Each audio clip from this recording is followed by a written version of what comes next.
Morning. You see this? It was given to me as a present. It was given to me as a present from somebody very precious. You know, sometime I can act like humans too.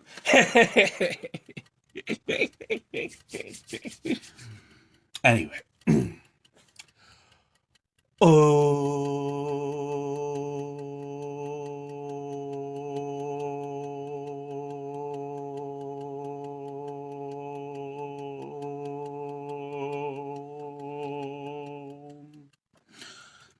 I, the pure consciousness.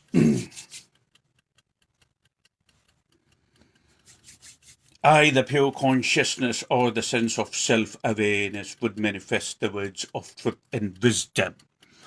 I, the pure consciousness or the sense of self-awareness, would manifest the words of truth and wisdom through this finite mind and through this finite body. Blessings to be on my listener, yeah? Blessings to be on my listener, whether it's a herself or it's a himself. Blessings to be on my listener, whether it's a herself or it's a himself. I, the pure consciousness or the sense of self-awareness, would manifest the words of truth and would manifest the words of wisdom through this finite mind and through this finite body.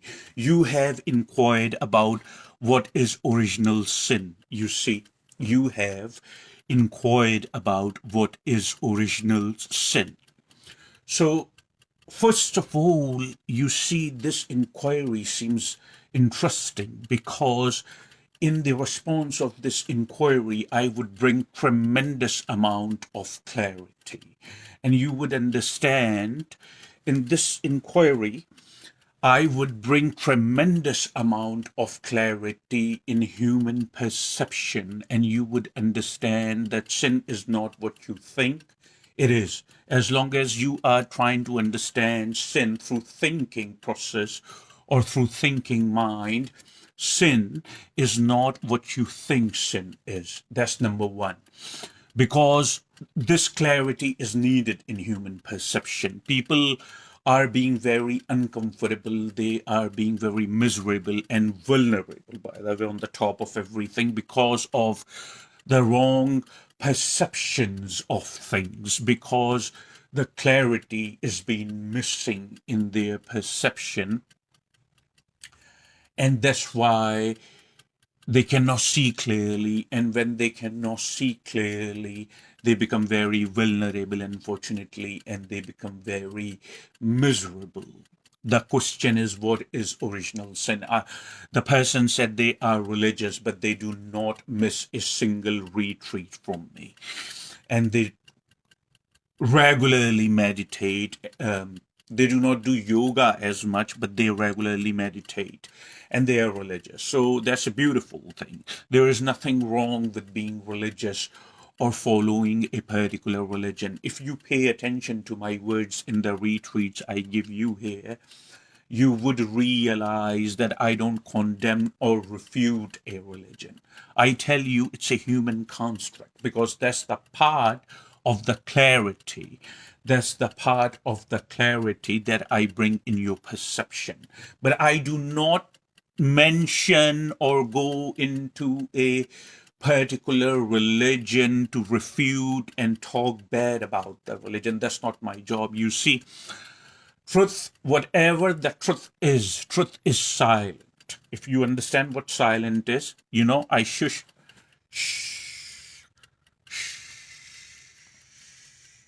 This is silent. You see, truth is silent. I tell my followers, I have mentioned here before, that truth is like a beast. If you let it loose, it would defend itself. Truth does not need to be defended. That's what I'm saying to you.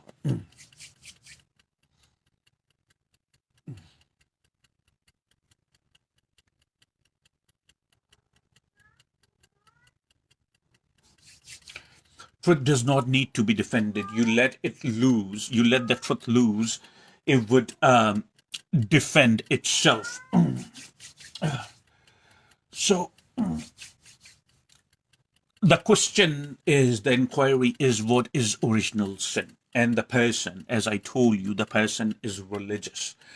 And they, as I said, there is nothing wrong. You can follow, you can believe whatever you want to believe. Truth is silent. You see, if it is truth, you don't have to defend it. It's very simple. If you understand what I'm saying to you, if it is truth, you don't need to defend it. Absolutely. Whatever the truth is, it would stand by itself. As Lord Krishna says, as Shri Krishna or Lord Krishna says in Bhagavad Gita, that no matter what path you choose, no matter what path you follow, are you following me?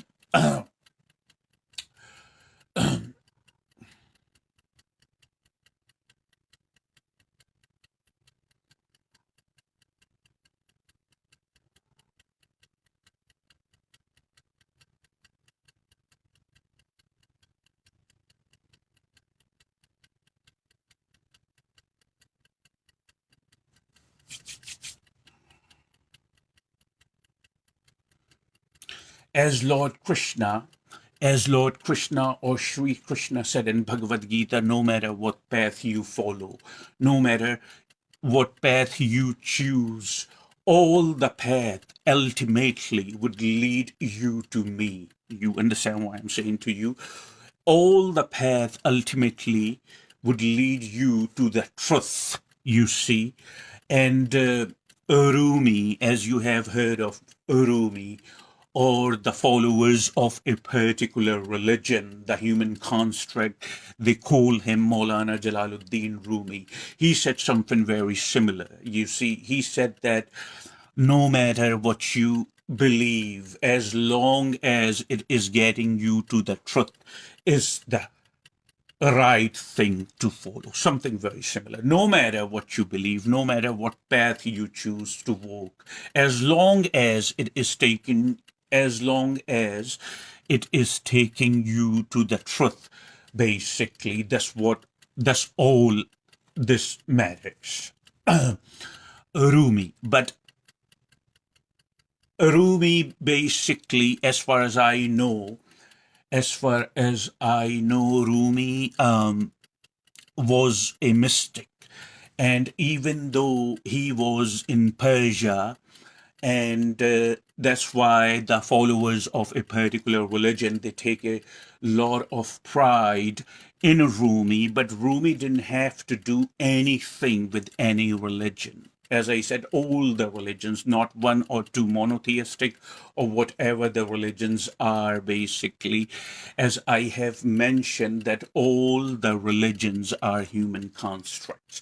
And had he been religious, you see, had he been religious, he wouldn't be what he was, basically. You see, people usually know him as a philosopher or an anthropologist or whatever the title you want to attach. But as far as I know, and when I go in a deep, profound state of samadhi and meditation, as far as I know him, because my energy, my vibration touches so many people, my vibration or my energy, not the physicality, not the barriers. You have heard the term barriers. Not the barriers, not the physicality, but my vibration and my energy in a deep state of meditation, in a deep state of samadhi. It touches the vibration of those who were basically lucky to be enlightened. And as far as I know Rumi's energy, that man who is known as Rumi, basically, his energy is enlightened energy, you see, and he was a mystic. He experienced basically life through his own experience.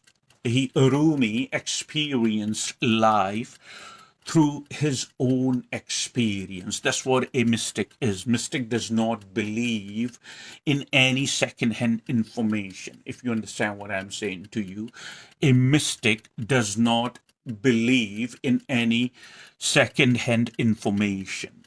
A mystic tries his or her level best to experience life firsthand. You see, when you have to function in the society, you can put the mask on.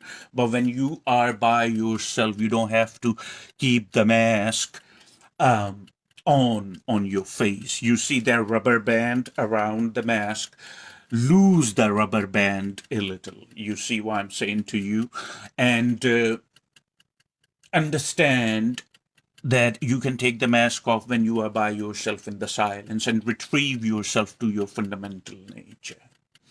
Anyway, as I have mentioned in my last retreat, and I have mentioned it before, that sometimes I have to bend. You see the word bend. I have to bend myself. Sometime I have to bend myself, sometime I have to deviate, sometime I have to bend myself, sometime I have to deviate from the inquiry to give you rather a more bigger and rather a more clear picture. That you have asked what is original sin, you see, and I actually have made the opening, have given you the glimpses of that sin is not the matter of morality. Sin is not the matter of right or wrong. Sin is not the matter of sin and virtue. Sin is common sense, and common sense, unfortunately, is not common. Common sense, unfortunately, is not common. You know the reason why common sense is not common? Because it is sadly cluttered with the human conditioning. It is sadly cluttered with what you think you are. It is sadly cluttered with what you think is happening. What's happening in truth and what's happening in your mind are two entirely separate things. You understand what I'm saying? Sense is not the matter of moral condemnation. I understand, have patience. I would answer your inquiry. You ask about original sin. Original, the word seems like an intensifier, even like, ooh, that kind of thing. I think this term original sin, probably mentioned in the fictional book we understand as Bible. You understand what I'm saying to you? I think this term original sin basically is mentioned in that fictional book that we understand as Bible, original sin. And the reason I said I think, because I have been in the conversation with numerous religious people before, and they have quoted, when they talked about original sin, they said that it's been taken from the Bible, or I personally have not read Bible, you see. So I'm just giving myself the benefit of doubt. You see, I might be wrong, I don't know. However, one way or another, whether it's in Bible or not, it is, the term original sin is interpreted in a religious aspect, if you understand what I'm saying to you. The term original sin basically is interpreted in a religious manner. Most of the time you would see religious people, they would talk about original sin. So as I said, it's here the person has asked. I am glad, first of all, I give you the gratitude, and I send you the best and healthy vibes that you are religious. I congratulate you but you still do meditation, Kriya meditation, and you do not miss a single retreat of mine, which is nothing but the truth and wisdom. Because whatever I answer or whatever, whatever, whatever I answer or whatever basically I tell you is nothing but the words of truth and the words of wisdom. You see what I'm saying to you? So we are going to look into it, and first we are going to accomplish what does it mean to sin and what is original sin. Okay, so sin is not, as I have told you not long ago, it's not the matter of moral condemnation, it's not the matter of morality. Morality is not synonymous with awareness. Morality is not synonymous with you being good, you see. Your goodness and your morality are two separate things, you see. There is nothing wrong with morality. It, as a matter of fact, it is needed, but have the awareness in your mind that it is not synonymous with the goodness or good deeds. Have the awareness of that. Goodness is something that you do. You do not look it as a story or something fictional or something superstitious or in a religious manner. Do not, as I would repeat myself, do not look into it as something super fictional happening.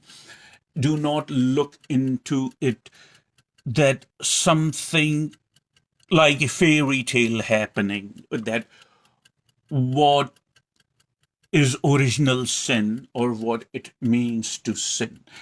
Look at it through your own experience and you would know what it means to sin, you see. And as you ask for the original sin is not about having sex. Original sin is not the sex or the moral condemnation, as I said again. Original sin is when you go against yourself, you commit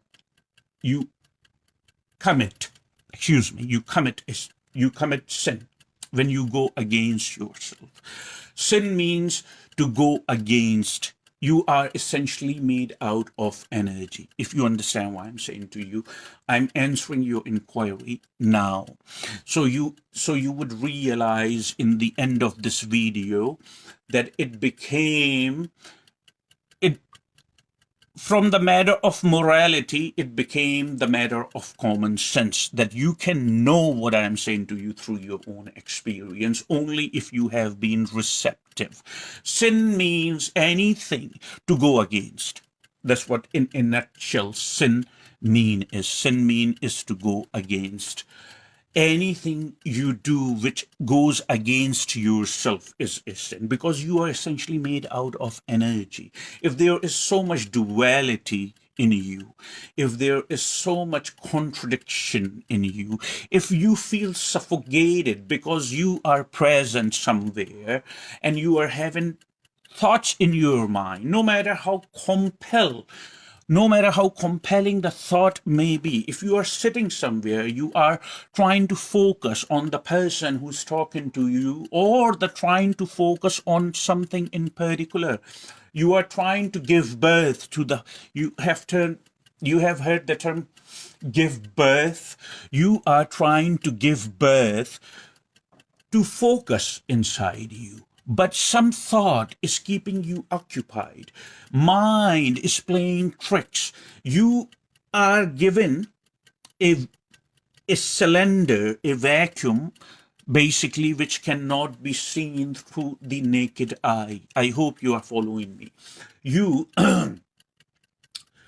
you are given a cylinder. You are given a type of vacuum that cannot be seen through a naked eye. But when I go in a deep state, But when I go in a deep state of meditation, or rather potent state of meditation, when I am sitting in the silence, you see, this is silence.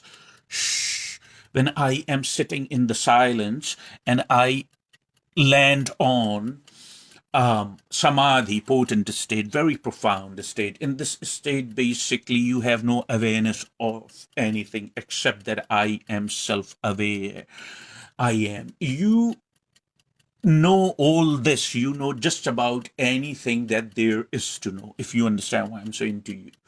You know just about anything that there is to know. And I know through my own samadhi and meditation that you are given, G-I-V-E-N, given. You are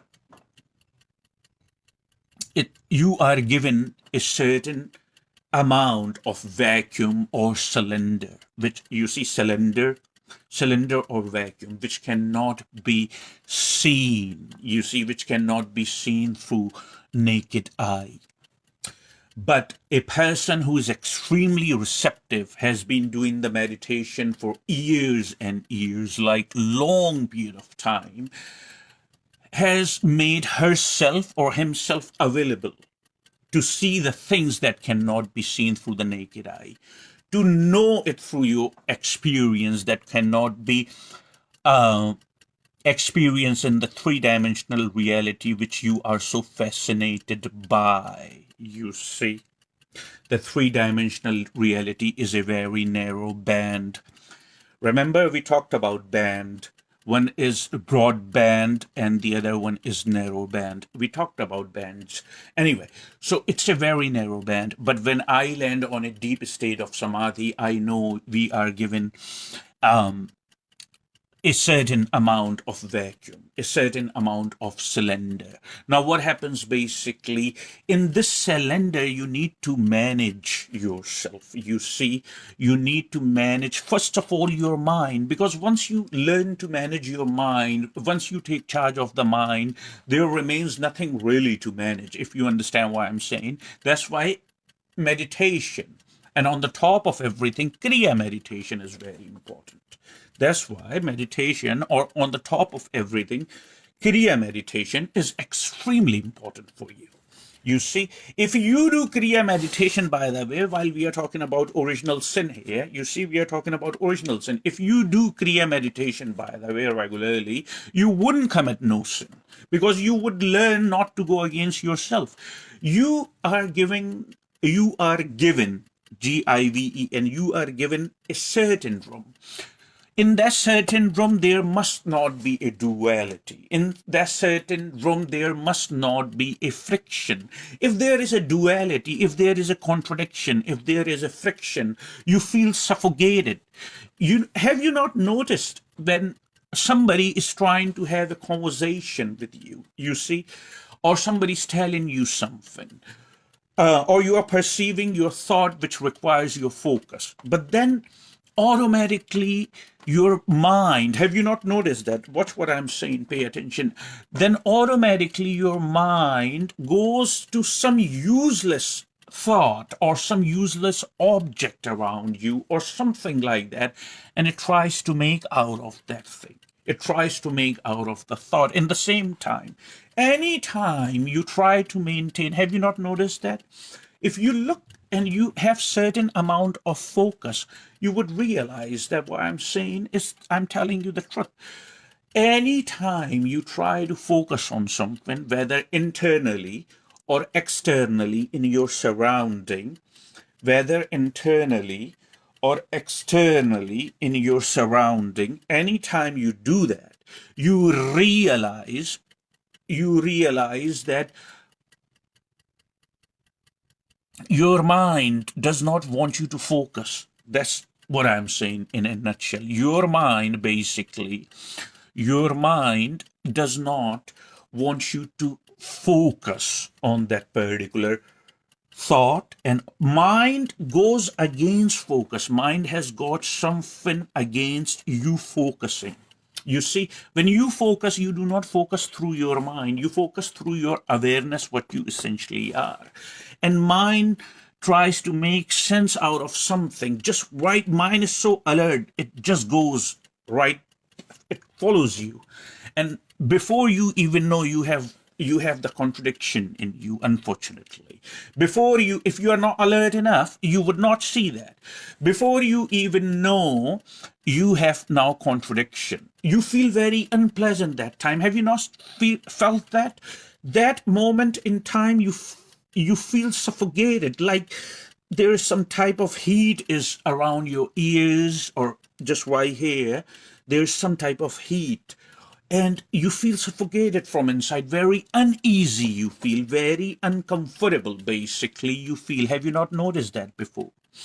That happens because now there is duality, now there is contradiction, and that's the mission of the mind, to keep you occupied so you would not pay your focus, your awareness to the things that can liberate you. Because mind, if it, you imagine mind is your enemy, you have to turn it in your friend. You have to turn it in your ally. Otherwise, it would just keep doing. And you know, irony, mind does not even realize what it is doing. It's not even its fault. It's just how it is. You see what I'm saying to you? So when you have duality, when you feel suffocated, it's very uneasy feeling. It's very uncomfortable feeling. It's the feeling, basically, that nobody is the feeling that nobody wants to have, that kind of feeling when you feel the duality, the contradiction inside you. It's the feeling that nobody wants to have, because these are the feelings which are making you uncomfortable. You see, and mind is telling you, just one time, listen to me. Just one time, listen to me. This is the last time, I promise. This is the last time I'll leave you alone. But that's not going to happen. It would never leave you alone. It would never leave you alone because it feeds on it. You see, mind sustains on your focus, and it is the one who wants the focus only from you. You see, and you got to be alert enough through Kriya meditation to recognize that. So when you create duality in you, which keeps you restless, creates some type of unfortunately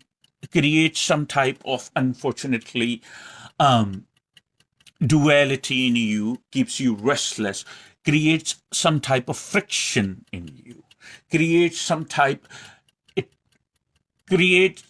try to steal your focus on whatever you are trying to focus on. It tries to steal your focus, and you become very restless. You become very uncomfortable. You don't like the feeling.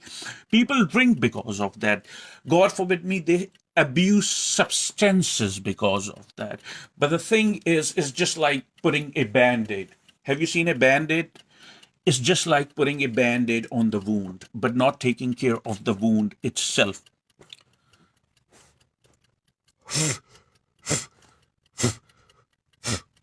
Sorry.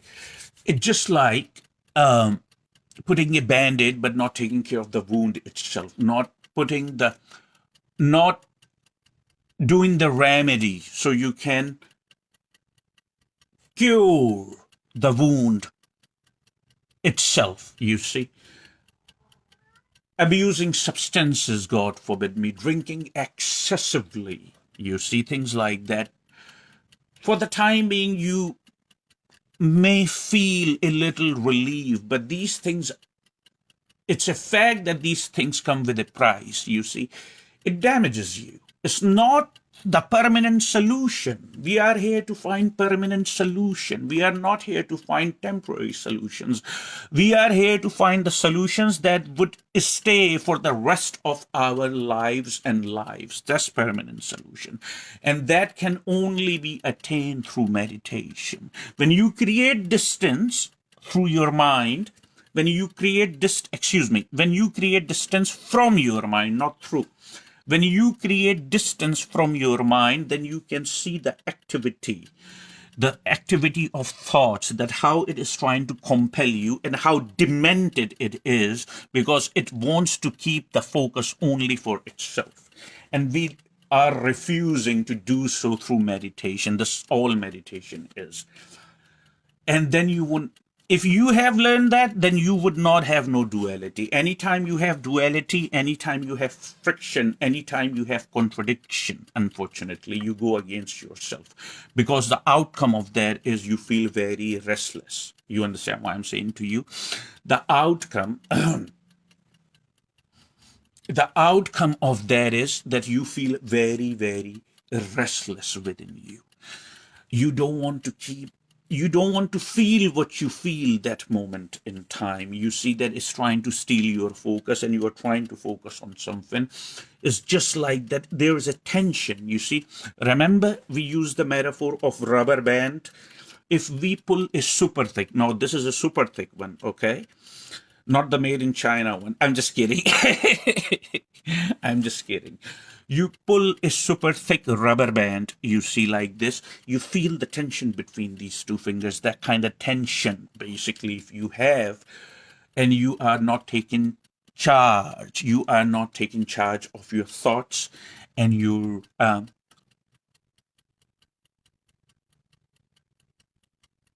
life energy, which is running through you, and the accumulation, which is your body. You have, if you have not done so, if you have not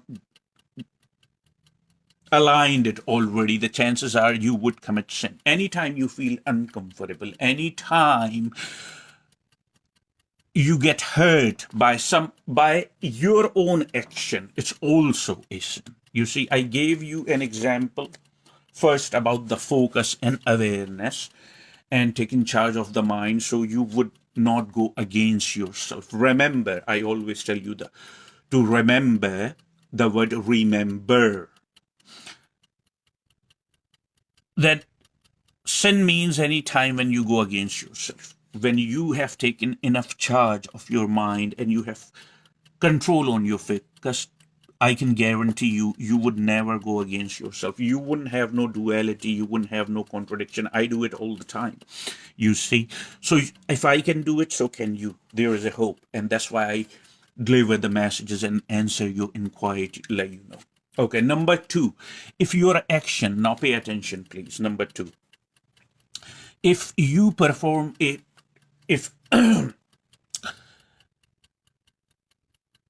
if if you perform a type of, if you perform an action, now please pay attention, if you perform an action and in the result of that action you get hurt, are you following me what I'm saying to you? I'm trying to make it as simple as humanly possible so there remains no confusion to what I'm saying to you, okay? Rest is on you, that how you perceive the truth and wisdom.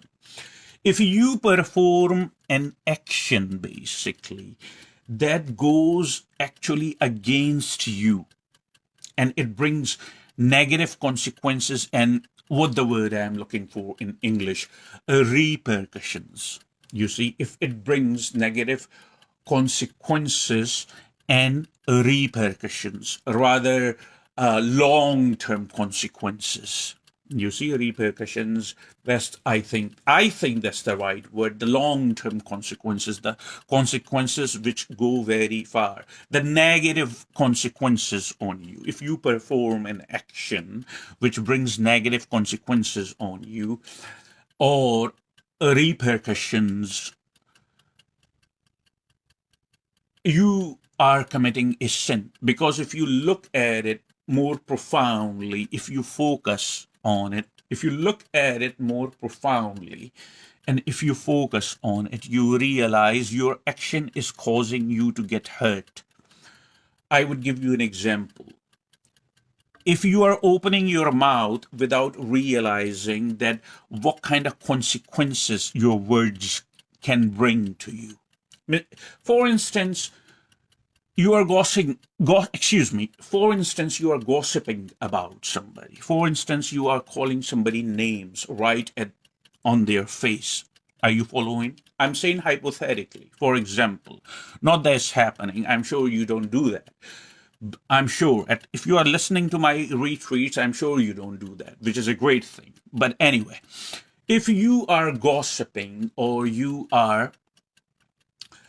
you are gossiping about someone, if you are talking bad about somebody, if you are gossiping about somebody, unfortunately, and if you are talking bad about somebody, if you are calling somebody names while the person is there, what I'm saying in very simple words, that you are trying to provoke a person, no matter who that person is. Hypothetically, I'm giving you an example, that you are trying to provoke a person.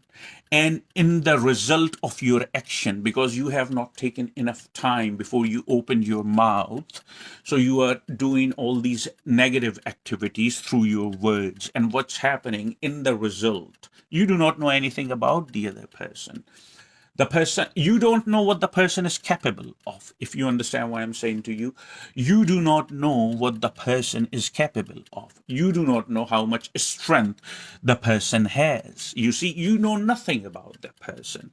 And in the result, if that person hurts you physically, you see, in the result, if that person hurts you physically, so it looks like that you are using the word against you.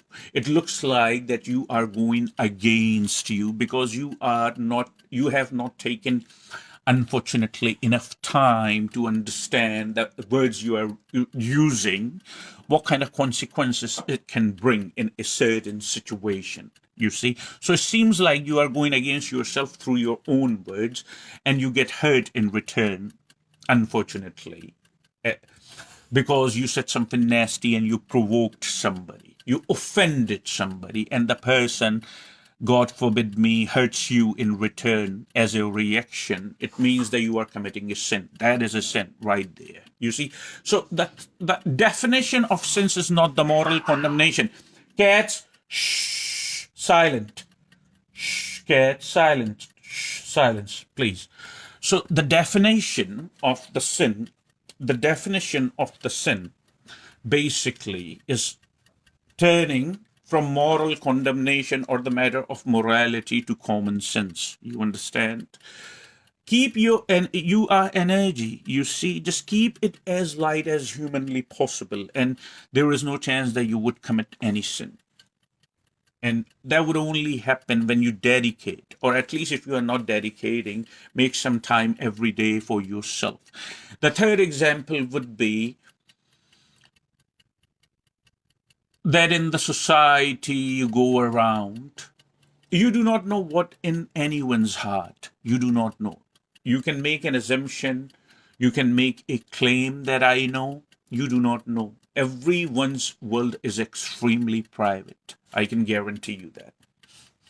You basically do not know what is in someone's heart, how the person thinks, what the person is capable of. You see, sometimes people keep it shh, shh, hush, hush. You see, you basically have no clue. You have no idea what the person is capable of, but you want to get ahead because this is a third example I'm giving. I'm not saying that you do it. Hypothetically, for example, because personally, I don't want to offend. That's not my intention here is either. My intention is to bring clarity in your perception and to make you understand in such a way that you would remember for the rest of your life. That's what I do. And when my job is done,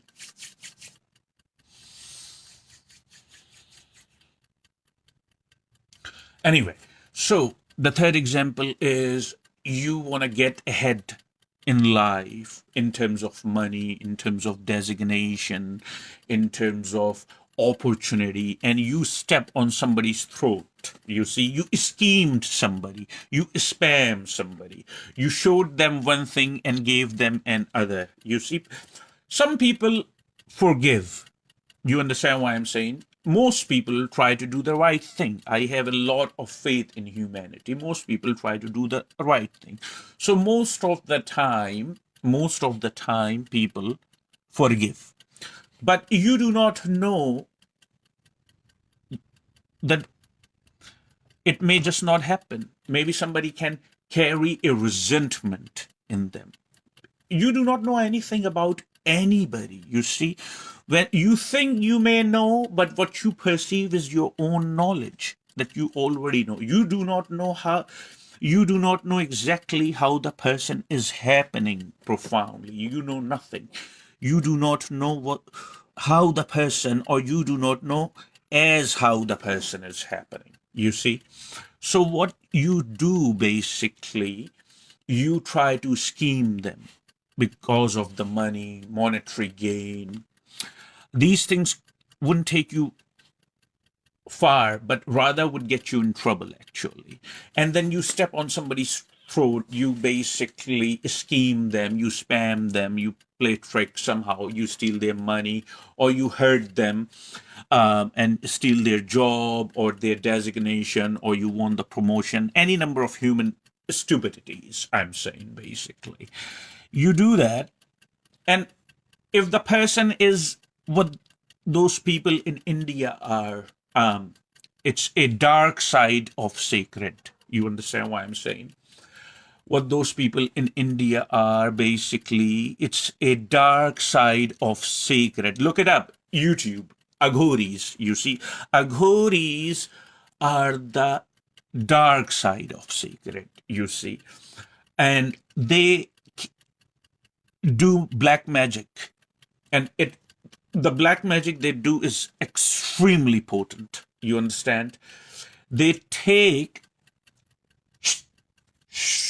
they take your focus and they take your fear and they turn it against you. You see what I'm saying? Unfortunately, they take your weaknesses, unfortunately, and what they do basically, they turn all that against you. Aghoris. That's what they are called. They are in India.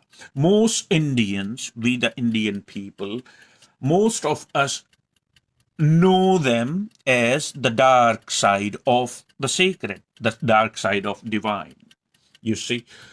And they do black magic, very potent, and they cast spells, and those spells are extremely potent. Now, people like that are everywhere, not only in India. You see, in India, these Aghoris, they are very upfront. I mean, you would look at them and you can say this person may be involved in this type of activity. But people like that can be found, the people like that can be found anywhere in the world. Even in this society, people can be found. These type of people can be found in Latin America, in South America, in even in Middle East or Far East, or Far East, Middle East, places like that. Anywhere throughout the globe, people like that can be found, you see. But those Aghoris are very prominent in India. That's why I gave you the example. A person is capable of casting a spell. A person is capable of casting, unfortunately, a person is capable of casting a spell. A person is capable of doing the black magic. A person is capable of doing voodoo or any number of things. Sadly, a person who is capable of casting a spell, a person who is capable of performing black magic or voodoo and stuffs like that. You see what I'm saying to you? That person, in return, if you hurt somebody for the monetary gain, if you hurt somebody for the financial gain, if you wrong somebody, not everybody is out there to forgive somebody's action. You see, people are different. Most people, and thank goodness to the divinity and to the Brahman, try to do the right thing and they forgive, which is a great thing. Forgiveness is great. Learn to forgive. But there are people, you never know what's inside somebody's heart. They can cast a spell or even do a black magic on you. You see? They know your weaknesses. They can see through you. Even if they never met you in person, sometime virtually, or they have the power that they can know about, and they can use the weakness and turn it against, God forbid me, somebody. And, the person gets, unfortunately, the person who was trying to wrong somebody or trying to scam somebody or spam somebody becomes the victim of voodoo or any type of black magic or some type of a spell, you see, some type of a spell, unfortunately. And the consequences may be very long term, unfortunately. The consequences can be very long term sometimes of these type of spells, you know what I mean, because these spells can be extremely potent. So if you do these type of things, it means you are committing a sin. Because if you look profoundly, if you focus, you realize that your action is bringing consequences on you. You are using your own action to get hurt. That's what I'm saying, in other words. Are you seeing a rather much clearer picture now? You are using your own action to get hurt because you wronged somebody, you spam somebody, you did any number of human stupidities for the money or the monetary gain, financial gain, reputation, reputation in the society, and image, all these number of human stupidities. You did that in the greed of that, and the person did some type of spell on you, and the spell was very potent, and it may bring long-term consequences in somebody's life. So it looks like that you used your own action to get hurt. That is a sin. You see, so now since you have watched my video, you realize that sin is not the matter of morality or moral condemnation. It becomes, since you have seen this video, you realize I have given you 3 prominent examples. I can go forever, but you heard the bell and then I shushed you. You see, I shushed you time to time. You heard the bell and I said, shh. So the reason is it's time for the private meditation session. I can also conduct the private meditation session here with you if you like. I can give you the basic foundation of the meditation, and I would love to. You can write me if you have any confusions about this video. I'm sure I have brought enormous clarity in you about what is sin. Do not use the word against you. Do not use your actions against you. If you get hurt in return, you committed a sin. If you do not take charge of your mind and you board on mind, and mind can take you anywhere, you see, you commit a sin. Once you create sufficient distance from you and your mind, you are fine. All you gotta do, create sufficient distance. Remember, I give you an example of a rubber band ball. When you board on a rubber band, when you take a rubber band ball and you try to separate the rubber bands after rubber bands, first of all, rubber bands are very difficult to separate in the rubber band ball sometimes. But you wouldn't even realize which rubber band started the ball. Which rubber band started, the ball. You see, because they are all entangled. That's how the thoughts are. Once you board on one thought, you board on the entire universe, because I have told you, your mind is the mind of all humanity. Just because you are having a thought, just because you are perceiving a thought, it does not mean it's your personal thought. You understand what I'm saying to you? So please rewatch the video. You see, rewatch the video and see if it makes any sense for you. You see? Rewatch the Namaskaram. Rewatch the video and see if it makes any sense, and if you have any confusions, if you are perplexed, if you think that I missed something, you can write me. Or if you are confused or you misunderstood something, it is very possible. Because what I am saying and what you are hearing are 2 separate things. I am saying, basically, when I am saying something, I am saying in a different intention. My whole premise of using my words and the intention is entirely different. What you are listening, it is going through everything. Are you following? It is going through everything that you know. You see, so it is very possible when I say something, what that wise saying is that I am only responsible for what I say. I'm not responsible for what you hear or what you understood. Are you following me? I'm only responsible for what I say. I'm not responsible that how you perceive it, in other words. What you perceive, it goes through everything that you know. The whole edifies. You see, the whole edifies of your knowledge. Through that, the whole edifice of your knowledge through that you perceive. So please remember what I said.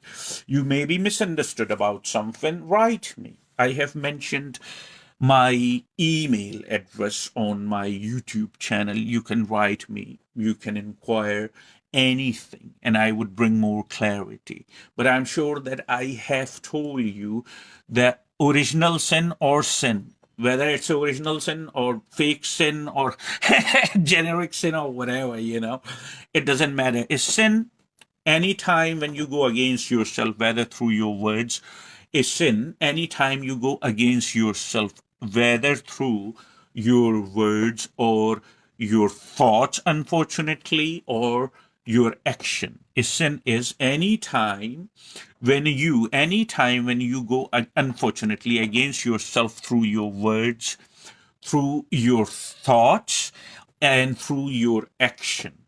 I hope you understanding. You basically, my loved ones or and my followers are committing a sin.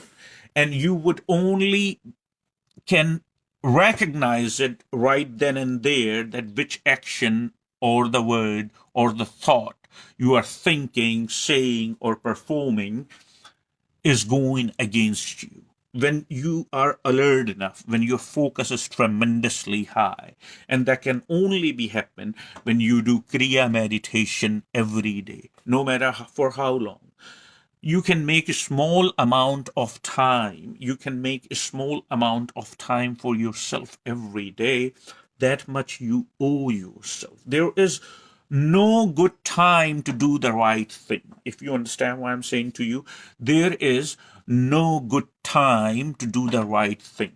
There is no good time to do the right thing. I would do it in the future. I would do when I become old. These things are illusion because there is no future. By the time you arrive in future, it would still be present moment. We cannot come out of the present moment. The time is right now to do the right thing. There is no good enough time to do the right thing, but right now in this moment. Make some time for yourself. Do some Kriya meditation. Learn to sit, and then you would create sufficient distance between you and your mind. You see, write me if you have any confusions. We still have some time. That's a great thing.